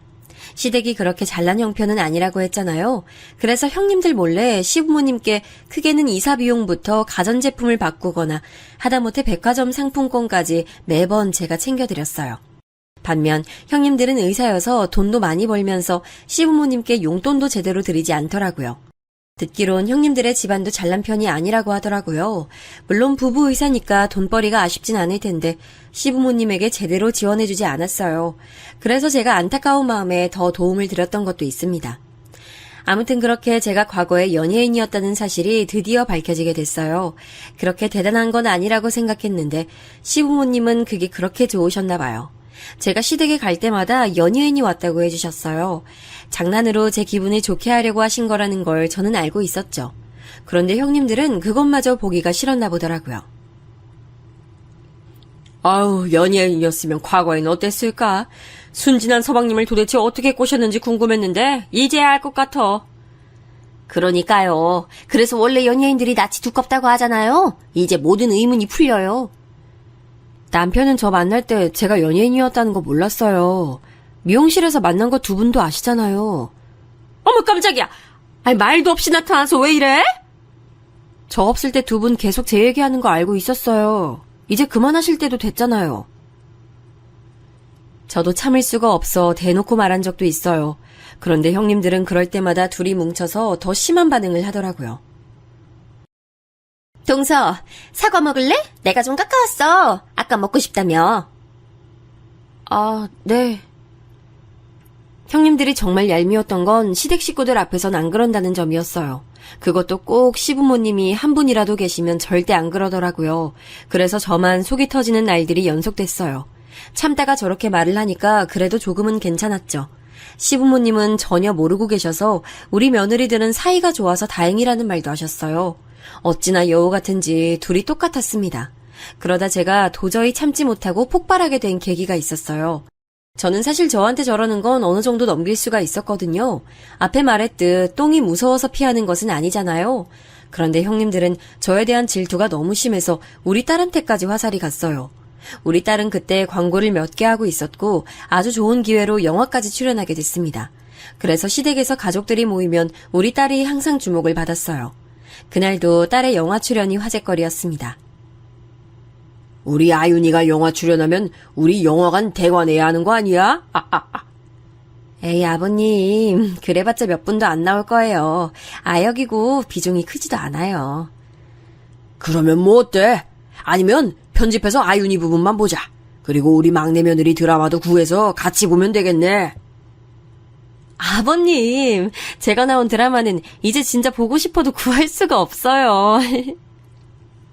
시부모님이 제가 예전에 배우 활동했던 걸 좋아하셔서 저런 말씀을 많이 하셨거든요. 그래서 그날도 적당히 맞춰드리고 저는 음식 준비로 부엌에 들어갔어요. 역시나 형님들은 둘이 부엌에서 저를 열심히 욕하고 있었죠. 그냥 무시가 답이라고 생각하며 제 할 일을 하려고 했는데 제 귀로 믿을 수 없는 말이 들렸어요. 아역 배우로 시작해서 나중에 뭐 아이돌 가수 뭐 그런 거 하는 거 아니야? 그 잘난 친정에서 또 돈 퍼부어서 뒤에서 돈 주겠지. 그러면서 또 자기 엄마처럼 순진한 남자 꼬시겠죠? 어디 이번엔 판사 꼬시는 거 아니에요? 그러니까 얼굴 반반한 걸로 접근해서 또 친정 돈으로 남자 낳겠지. 안 봐도 뻔해. 돈 없는 사람 서러워 살겠어. 서방님도 그런 식으로 꼬셨잖아요. 순진한 사람 꼬셔서 미용사가 변호사를 만나다니. 진짜 그것도 재주야. 자기 딸한테 물려줄 거 그거밖에 없을걸요? 아무리 그래도 자식을 건드는 건 심하지 않나요? 형님들이 저를 안이 꼽게 보는 건 저도 알고 있었어요. 그런데 그 대상이 저에게서 끝나는 게 아니고 아이한테까지 저러니까 참을 수 없더라고요. 사람이 너무 화가 나면 온몸이 부들부들 떨리는 거 아세요? 제가 겨우 진정하려고 했으며 형님들을 째려보고 있었어요. 그랬더니 형님들은 제가 보는 걸 알면서도 저를 자극했습니다. 동서는 몸 하나로 서방님 꼬셨잖아. 딸도 그렇게 시키려고? 전문직 잘난 남자 제대로 꼬시려면 그게 답이겠지 뭐. 그러니까 이미 해봐서 알려주긴 쉽겠다. 안 그래? 그렇게 말하고 형님들은 아무렇지 않게 거실로 걸어갔어요. 그 모습을 보니 저도 모르게 뒤를 따라갔습니다. 그리고 형님들 머리채를 잡았어요. 저는 혼자고 형님들은 둘이잖아요. 그래도 어디서 초인적인 힘이 나왔는지 모르겠습니다. 미친 듯이 소리 지르며 말했어요. 계급장 떼고 맞짱 뜨자. 내가 진짜 참는 것도 한계가 있어. 뭐? 몸으로 내가 남편을 꼬셔? 아, 미쳤어? 너 미쳤어? 미친 건 내가 아니고 너희야. 내가 뭘 그렇게 잘못했다고 나만 보면 못 잡아먹어서 안달이야. 어? 애한테 할 말이야 그게? 제가 머리채를 잡고 놓아주지 않자 시부모님을 포함해서 아주버님들 그리고 남편까지 저를 뜯어 말렸어요. 저는 그때부터 그냥 에라 모르겠다 싶었습니다. 하고 싶은 말을 다 내뱉었어요. 내가 진짜 참다 이젠 못 참아요. 형님들이 나 따돌리고 괴롭히던 거 그냥 참았어요. 그런데 이제 우리 딸한테까지 그러면 어떡해요. 우리 딸이 예쁜 게 죄냐고요. 왜 애한테 몸으로 남자 꼬신다는 말을 하냐고. 울분에 차서 오열하며 내뱉으니 시댁 식구들의 표정이 볼받았어요. 시부모님은 그게 무슨 소리냐는 표정이셨죠. 그래서 그동안 형님들이 저를 괴롭혔던 걸 전부 다 말했습니다. 유치하게 저를 앞에 두고 다 들리게 욕하는 것부터 저만 빼고 먹을 것을 나눠 먹는다거나 이런 것들이요. 그리고 내 딸이 예쁜 걸 어떡하라고요. 내 유전자가 있으니 당연히 예쁘겠죠. 형님들도 눈이 있으니 본인 얼굴하고 몸이 어떤지 알잖아요. 이런 말까지 하고 싶지 않았는데 형님들이 자초한 걸 어쩌겠어요. 속에 있던 말을 다 꺼내니 저도 모르게 하고 싶은 말을 다 할 수 있었어요. 얼마나 시원했는지 모릅니다. 형님들은 그렇게 사람 좋은 척을 하더니 실체가 밝혀지자 당황하더라고요. 그렇게 사람 좋으신 시부모님들이 화내니 아무 말도 못하는 모습에 웃겼습니다. 남편도 옆에서 형수님들 그러는 거 진짜 아니라고 강하게 말했죠. 아주버님들은 얼굴이 빨개져서 괜히 형님들에게 화를 내더라고요. 아니, 이게 무슨 소리야? 난 전혀 몰랐네. 당신이 이제껏 진짜 그랬어? 아우, 창피해. 아니, 동서 오해야. 갑자기 왜 이래? 오해요? 오해 절대 아니잖아요. 그리고 제가 그동안 저도 잘해보겠다고 미용실 쿠폰 계속 드렸잖아요. 그건 다 쓰면서 우리 아윤이 아플 때는 어떻게 모른 척할 수가 있어요? 제가 이건 말 안 하려고 했는데... 아니, 아가. 이건 무슨 말이냐? 시부모님이 노하셔서 물으셨어요. 이건 무슨 말이냐면요. 저는 출산하고 미용사로 계속 일하고 있었어요. 그래서 회원권이나 쿠폰을 형님들에게 자주 주곤 했습니다. 왜 미운 놈 떡 하나 더 준다는 말 있잖아요. 그래도 가족이니 노력한 거죠. 이렇게 딸까지 욕할 줄은 몰랐어요. 그런데 얼마 전에 우리 딸이 새벽에 급하게 아팠을 때가 있었습니다. 그때 하필 남편은 지방 출장으로 집에 아예 없었어요. 마침 둘째 형님이 소아과에서 일하세요. 그래서 급하게 연락했더니 뭐라고 했는지 아세요? 동서네 집 주변에 소아과 많잖아. 왜 굳이 나한테 전화해? 알아서 해. 그 잘난 아윤이 연예인이라고 하면 진료 먼저 봐주지 않을까? 이러고 딱 끊더라고요. 이때 제가 너무 충격을 받았어요. 혼자 애 데리고 응급실까지 택시 타고 가는데 눈물이 하염없이 나왔죠. 이건 남편도 모르는 일이었고 저 혼자만 간직하던 일이었습니다. 그런데 말하다 보니 울컥해서 저 사건도 말했어요. 저걸 말하니 둘째 아주버님이 매우 화가 나서 형님에게 소리를 지르더라고요. 남편도 그게 진짜냐고 저에게 물었죠. 아무리 그래도 저는 가족이라고 생각했어요. 제가 얄미울 순 있어도 아이한테까지 그럴 줄은 몰랐어요. 형님이 그러고도 사람이에요? 그걸 왜 지금 여기서 말해? 이게 진짜냐? 어떻게 사람이 그렇게 행동해? 시아버지가 매우 화를 내시며 형님에게 뭐라 하시고 집안은 말 그대로 난장판이 됐어요. 이 밖에도 저는 그동안 겪은 내용을 하나부터 10까지 다 말했습니다. 형님들이 어렸을 때 어렵게 산 건 저도 알아요. 그런데 우리 친정이 잘 사는 게 제 잘못은 아니잖아요. 그런데 명품 가방 들 때마다 저한테 미용사가 그렇게 돈을 잘 버는 줄 몰랐다고 비꼬았잖아요. 아니, 그건 그냥 한 말이잖아. 마음속에 그렇게 담아질 줄은 몰랐어. 그리고 그때 아윤이 머리띠 가져간 거 제가 모를 줄 아세요? 의사여서 돈도 잘 벌면서 머리띠 하나 살 돈이 없으세요? 진짜 유치하고 상대하고 싶지도 않아요. 두 분 정말 왜 그러세요? 울컥해서 나중엔 거의 울면서 말했어요. 형님들은 부끄러운지 고개도 못 들더라고요. 시부모님은 꼴도 보기 싫다고 형님들을 밖으로 내쫓았습니다. 아주버님들이 저에게 대신 죄송하다고 사과하고 나갔어요. 그 뒤로 어떻게 됐냐고요? 형님들이 오히려 저를 피하고 있어요. 심지어 둘째 형님은 이혼 얘기도 나오더라고요. 남편이 말해줬는데 그런 여자인 줄 꿈에도 몰랐다고 아주버님이 많이 충격을 받으셨대요. 시댁 식구들은 형님들이 저한테 저런 행동을 했다는 걸 전혀 몰랐거든요. 특히 시아버지가 많이 충격을 받으셨어요. 워낙 우리 딸을 예뻐하셔서 우리 딸에게 막말한 것에 상당한 타격을 입으셨죠. 그래서 그 뒤로 한동안 형님들 얼굴도 보지 못했어요. 시부모님이 꼴도 보기 싫다고 오지 말라고 하셨거든요. 여보, 앞으로 형수님들이 또 그러면 말해. 나 진짜 꿈에도 몰랐어. 혼자 그동안 어떻게 참은 거야? 우리 딸한테까지 그럴 줄이야. 진짜 무서운 사람들이다. 나도 아윤이한테 그러는 거 아니면 말 안 하려고 했어. 그런데 너무 속상해서 참을 수가 없더라. 시부모님은 당연히 제 편이셨어요. 제가 누가 봐도 피해자였고 또 우리 친정에서 워낙 해준 게 많잖아요. 그래서 시아버지가 형님들에게 저한테 사과하라고 하셨다고 하더라고요. 그러지 않으면 아주버님들에게 죽을 때까지 본인 얼굴 볼 생각하지 말라고 하셨대요. 실제로 형님들은 이혼하기는 싫은지 저를 찾아와서 말했습니다. 동서, 내가 진심으로 미안해. 우리 이제 안 그럴 거야. 맞아. 그때 아윤이 아팠을 때 그랬던 것도 미안해. 그리고 몸 팔아서 꼬셨다든지 그런 말 절대 하지 않을게. 그 모습을 보니 그래도 속에 있던 응어리가 내려가는 기분이 들었습니다. 사과를 받고 용서하진 않았어요.